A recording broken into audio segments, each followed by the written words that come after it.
오늘 주일 예배 오신 여러분 주님의 이름으로 사랑합니다. 아멘. 옆에 분과 반갑게 인사합니다. 주님의 이름으로 사랑합니다. 주님의 이름으로 축복합니다. 아멘. 지난 한 주 동안 참으로 많은 일들이 있었습니다. 화요일 밤에 갑자기 대통령이 비상계엄을 선포하는 바람에 온 국민들이 깜짝 놀랐습니다. 하지만 다행스럽게도 빨리 해제가 되어서 더 큰 혼란을 막을 수 있었습니다. 하지만 그 영향과 후폭풍은 지금도 계속되고 있습니다.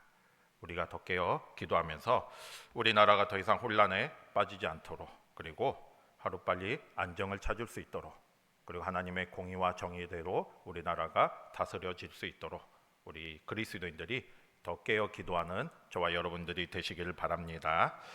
오늘은 대림절 둘째 주일로 지킵니다. 우리가 이 대림절이 어떤 날인지 다 아실 겁니다. 대림절은 무슨 날입니까? 예수님의 오심을 기다리는 날이죠. 그래서 우리가 성탄절 4주간 동안 예수님이 이 땅에 오신 의미를, 아기 예수로 이 땅에 오신 의미를 생각하면서 성탄을 기다리는 그런 의미도 담겨 있고요. 또 무엇을 기다린다고 했습니까? 예수님의 재림, 다시 오심을 기다리는 절기예요. 그래서 예수님이 다시 오심을 기다리는 그런 의미가 있습니다. 여러분, 예수님이 왜 이 땅에 오셨겠습니까? 하나님이신 예수님께서 왜 인간의 몸으로 이 땅에 오셨습니까? 그 의미를 우리가 생각해야죠. 왜 오셨습니까? 우리를 위해서죠. 우리를 사랑하셔서 우리의 죄를 대신해서 우리를 죄에서 구원하시기 위해서 이 땅에 오셨습니다. 우리는 죄로 인해서 하나님의 심판을 받을 수밖에 없었잖아요. 그 하나님의 심판은 죽음이에요. 죽음. 영원한 죽음과 멸망을 받을 수밖에 없었습니다. 그런데 하나님께서 예수님을 이 땅에 보내셨고요. 예수님도 하나님의 뜻 가운데 이 땅에 오셨습니다. 인간의 몸으로 이 땅에 오셔서 우리를 대신해서 십자가에 달려 돌아가셨고요. 우리는 그 예수님의 십자가 죽음을 통해서 구원을 받았고 영생을 선물로 받았습니다. 그 사실을 깨닫기를 바랍니다. 그러면 우리가 이제 구원받은 그리스도인으로서 어떻게 살아가야 하겠습니까? 우리는 예수님의 사랑과 은혜로 다 구원을 받았다고 고백을 하잖아요. 그러면 우리가 어떻게 살아가야 하겠습니까? 여러분, 질문을 바꿔서 다른 질문 한번 해보겠습니다. 여러분, 우리는 지금 대림절 기간에 예수님의 오심을 기다린다고 다 고백을 하고 있어요. 다 예수님의 다시 오심을 기다리고 있습니다. 그러면 만약에 예수님께서 지금 이 순간에, 이 시간에, 이 자리에 오신다면 우리는 어떠한 마음으로 주님을 맞이할 수 있겠습니까? 우리가 예수님을 기다린다고 고백하시죠. 그럼 예수님이 오셨어요. 만약에 예수님이 이 자리에 오신다면 우리는 어떤 마음으로, 어떤 모습으로 주님을 맞이할 수 있겠습니까? 지금 내가 어떤 마음으로, 어떤 모습으로 사는지에 따라서 주님이 다시 오실 때 우리가 어떻게 주님을 맞이할 수 있는지가 결정이 되는 거예요. 우리가 지금 마음대로 살고 주님의 뜻을 깨닫지 못하고 마음대로 산다면 주님이 다시 오시는 날은 두려운 날이 되는 것이고 심판의 날이 될 수밖에 없습니다. 하지만 우리가 주님의 뜻을 깨닫고 주님의 사랑을 깨닫고 주님이 원하는 모습으로 살아간다면 주님이 다시 오시는 날은 기쁨과 감격의 날이 되는 것이고 구원의 날이 되는 거예요. 그러니까 지금 우리가 어떻게 사는가가 굉장히 중요합니다. 여러분, 우리가 예수님의 다시 오심을 기다린다고 고백하고 또 재림절 기간을 보내고 있어요. 그러면 정말 예수님이 이 땅에 다시 오신다면, 지금 이 순간에 예수님께서 이 자리에 임재하여 주신다면 우리는 어떻게 주님을 맞이하겠습니까? 그걸 늘 생각하셔야죠. 우리가 예수님의 다시 오심을 진심으로 기다리고 계신다면 지금 하루하루의 삶이 바로 구원받은 그리스도인으로서 예수님이 원하는 모습으로 살아가야 합니다. 그럴 때 예수님이 이 땅에 갑자기 오시더라도 우리는 기쁨과 감격으로 주님을 맞이할 수 있게 되는 거죠. 저와 여러분이 그 사실을 깨닫고요, 지금 내가 어떤 모습으로 살아가는지를 늘 생각하면서 구원받은 그리스도인으로서 바른 모습으로 살아가는 우리 모두가 되시기를 바랍니다. 오늘 우리가 봉독한 로마서 12장은요 바로 거기에 대해서 말씀을 해주고 있습니다. 구원받은 그리스도인들이 어떻게 살아가는지에 대해서 우리에게 말씀해 주고 있어요. 우리가 3절부터 봉독했지만 앞에 보는 1절과 2절을 보면요, 원론적인 이야기를 하고 있죠. 너희 몸을 하나님이 기뻐하시는 거룩한 산제물로 드리라고 원론적인 말씀을 하시면서 이제 3절부터 그러면 그리스도인으로서 우리가 어떻게 살아갈지를 구체적으로 말씀하고 있습니다. 그 중에 우리가 특별히 봉독한 3절에서 13절 말씀은 교회 안에서 우리가 교회 안에서 어떻게 살아가야 하는지를 권면하고 있는 그런 말씀이에요. 여러분, 우리가 예수님을 믿고 구원받은 성도가 되어서 함께 모여 교회 공동체를 이루고 있습니다. 이 교회 공동체는 세상의 어떤 다른 공동체와 다른 특별한 공동체예요. 우리가 세상에 이익을 위해서 모인 것도 아니고 또 세상처럼 어떤 다른 목적을 위해서 모인 공동체가 아니라 우리는 예수님을 믿고 구원받은 성도로서 예수님과 함께 예수님을 중심으로 모인 곳이 바로 교회입니다.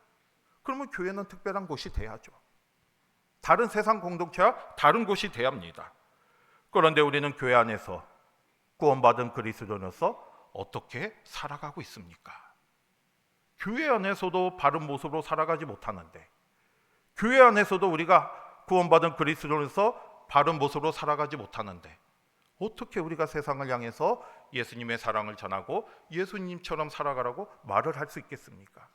우리가 잘못 살아가고 있는데, 우리가 교회 안에서조차 바른 모습이 되지 않으면서 어떻게 세상에서 예수님의 뜻 가운데 살아가라고 우리가 권면할 수 있겠습니까? 스스로의 모습을 돌아보시기를 바랍니다. 그러면 우리가 교회 안에서 어떤 모습이 되는 것이 구원받은 그리스도인으로서 사는 길이 될까요? 오늘 말씀을 통해서 다시 한번 주님의 뜻을 깨닫고 하나님의 뜻을 깨닫고 우리의 모습을 돌아보는 저와 여러분이 되시기를 바랍니다. 첫 번째로 3절 같이 한번 보겠습니다. 3절 같이 볼게요. 시작. 내게 주신 은혜로 말미암아 너희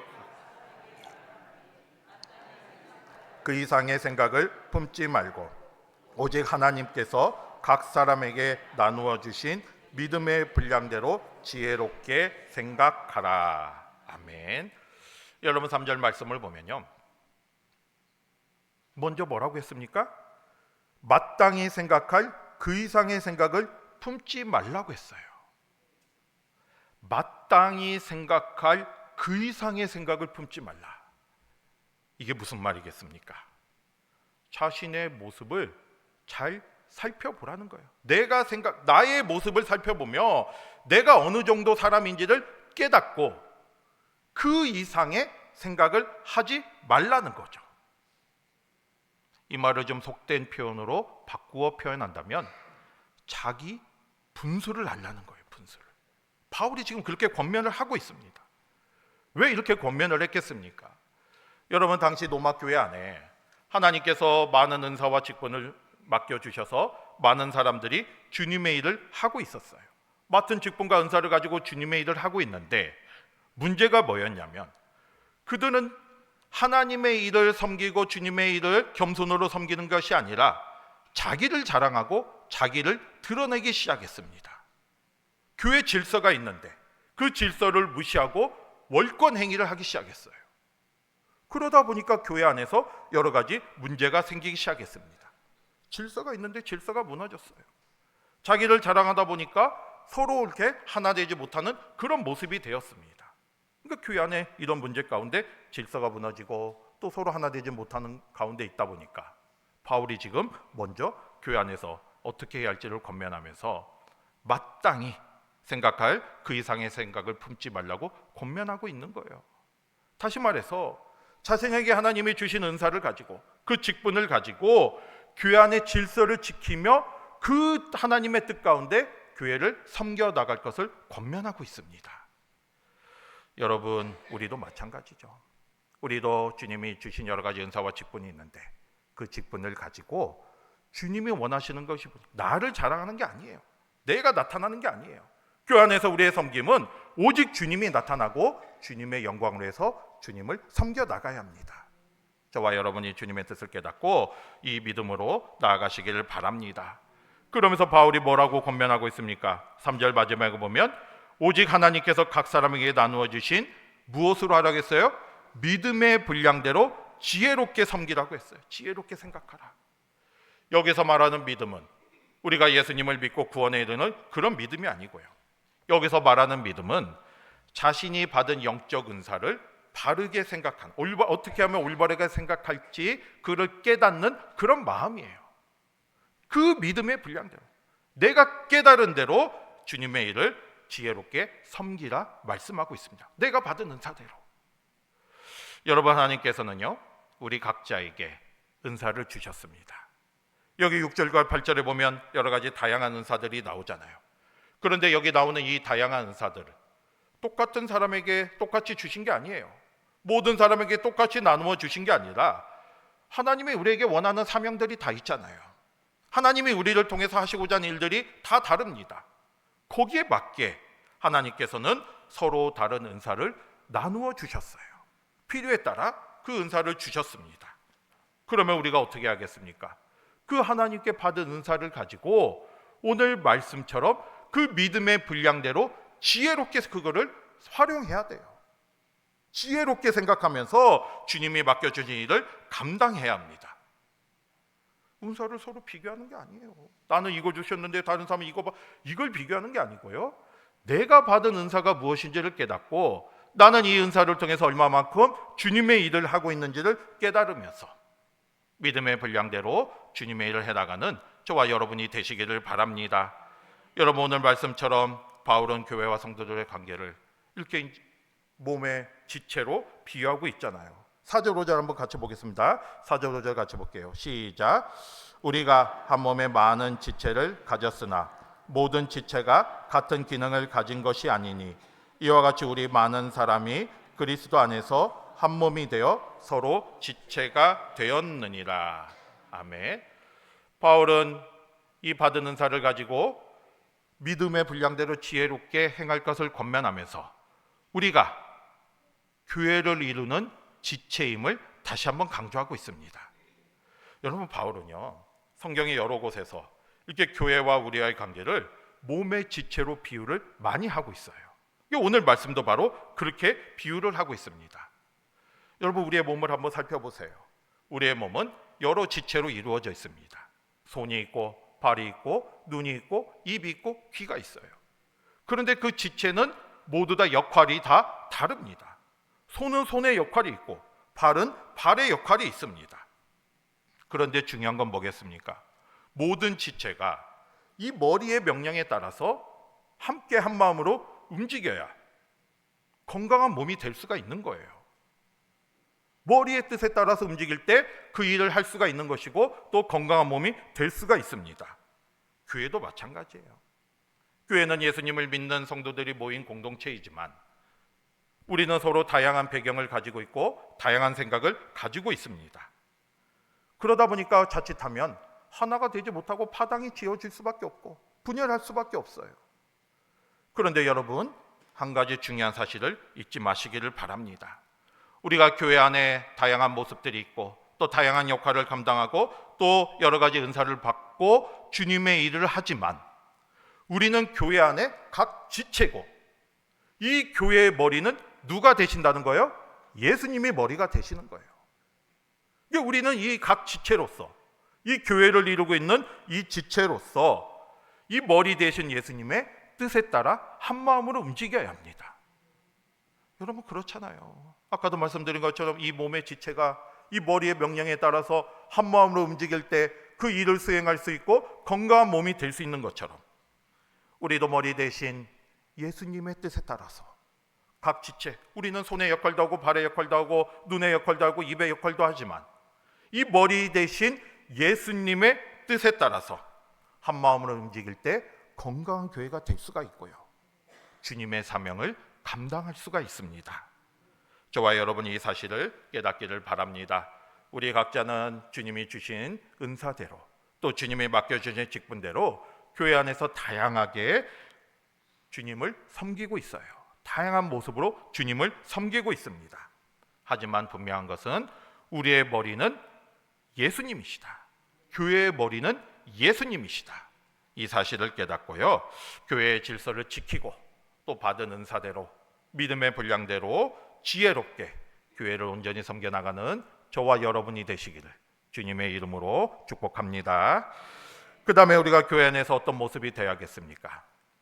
9절 10절 두 번째로 보겠습니다. 9절 10절 같이 볼게요. 시작. 사랑에는 거짓이 없나니 형제를 사랑하여 서로 우애하고 존경하기를 서로 먼저 하며. 아멘.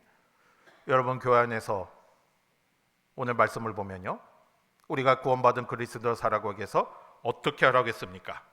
사랑으로 서로 섬기라고 했잖아요. 이거는 뭐 아무리 강조해도 지나치지 않는 그런 말씀이죠. 사랑으로 서로 섬기라는 거예요. 그런데 9절 말씀을 보면 사랑에는 무엇이 없다고 했습니까? 거짓이 없다는 거예요. 여기서 거짓이 없다는 말은요, 가식이 없다는 거예요. 외식하지 않는다는 거예요. 여러분, 예수님은 외식하는 자를 싫어하시잖아요. 외식이 무슨 말입니까? 밖에서 뭐 식사하는 이런 외식이 아니고요. 외식은 쉽게 말해서 그 어원을 보면 배우들이 연기를 하는 거예요. 연기를 하는 거. 가면을 쓰고 연기를 하는 것을 말합니다. 여러분, 영화나 드라마를 보면 배우들이 연기를 합니다. 형사 역할도 하는 사람도 있고 또 범인의 역할을 하는 사람도 있습니다. 그런데 배우들이 그런 연기를 한다고 해서 배우들이 실제적으로 형사가 되는 것도 아니고요, 실제적으로 범인인 것도 아닙니다. 여러분, 예전에 어떤 악역을 전문으로 하는 배우가 인터뷰하는 걸 봤는데 워낙 악역만을 받다 보니까 이 배우는 어디로 가든지 사람들에게 욕을 먹는다고 해요. 이 드라마의 모습이 현실의 모습처럼 사람들이 생각을 하는 거죠. 하지만 배우는 연기잖아요. 연기예요. 범죄자의 역할을 했다고 해서 그 배우가 범죄자가 아닌 거예요. 그냥 말 그대로 겉모습으로 그럴듯한 연기를 하는 거죠. 그런데 오늘 말씀을 보면 가식 없는 사랑을 하지 말, 가식 없는 사랑을 하라는 거죠. 다시 말해, 거짓이 없는 사랑을 해야 한다는 거예요. 사랑은 거짓이 없다는 거는 이렇게 연기를 하는 것처럼 사랑을 하지 말라는 말씀입니다. 나는 사랑하는 마음이 없는데도 겉으로 사랑하는 척하거나, 또는 나는 사랑하는 마음이 없는데도 다른 사람이 보기 때문에 사랑의 모습을 보이거나, 이런 모습을 보이지 말고 거짓이 없는 사랑을 해야 함을 말하고 있어요. 우리 교회 안에 이러한 사랑이 되기를 바랍니다. 그러면서 10절에 뭐라고 하겠습니까? 형제를 사랑하여 서로 우애하고 존경하기를 서로 먼저 하라고 했습니다. 거짓이 없는 사랑은 형제를 사랑하고 서로 우애하며 존경하기를 먼저 하는 거예요. 여기서 형제를 사랑한다는 것은 다른 번역을 보면 형제를 사랑하는 마음으로 다른 사람을 사랑하라는 거죠. 형제는 핏줄이잖아요. 여러분, 팔은 안으로 굽는다는 말이 있듯이 우리는 가족을 사랑하고 핏줄을 사랑하는 그 마음이 다른 사람을 사랑하는 것보다 훨씬 더 많이 있어요. 그런 마음으로, 가족을 사랑하는 마음으로, 형제를 사랑하는 마음으로 다른 사람들을 사랑하라, 이렇게 말씀하고 있습니다. 이게 바로 가식이 없는 진정한 사랑의 모습이에요. 우리 교회가 이런 사랑이 넘치기를 바랍니다. 그러면 우리가 어떻게 하면 이런 사랑을 할 수 있겠습니까? 여러분, 우리는요, 우리의 인간적인 본성으로는 이런 가식 없는 사랑이 불가능해요. 그런데 어떻게 이런 사랑을 할 수 있겠습니까? 우리가 아무리 사랑하자고 수백 번 외쳐도요, 우리가 변하지 않으면 이런 사랑을 할 수가 없습니다. 우리가 이렇게 사랑할 수 있는 것은 예수님의 사랑과 은혜를 내가 깨달아야 돼요.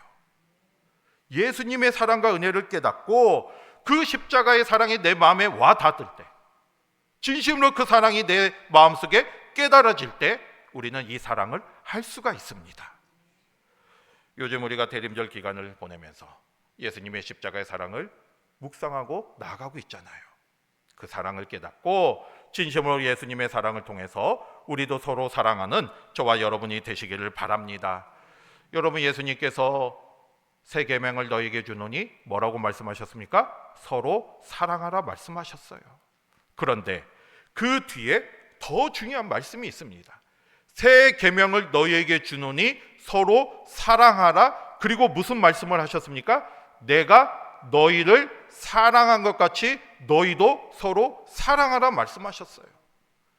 예수님이 우리를 사랑하신 것 같이 우리도 서로 사랑하라 말씀하셨습니다.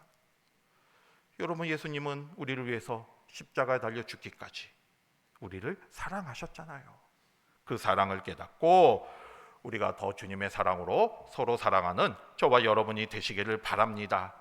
우리가 예수님처럼 완벽한 사랑은 할 수가 없어요. 하지만 오늘 말씀처럼 거짓이 없는 솔직한 사랑은 할 수 있어야 합니다. 오늘 주님의 사랑을 생각하면서 우리가 이 교회 공동체 안에서 사랑으로 하나 되는 저와 여러분이 되시기를 바랍니다. 그런데 10절 마지막에 뭐라고 나와 있습니까? 서로 먼저 하라는 거예요. 먼저 하라. 다른 사람이 나를 사랑하기를 기다리기 전에 내가 먼저 사랑을 전해야 돼요.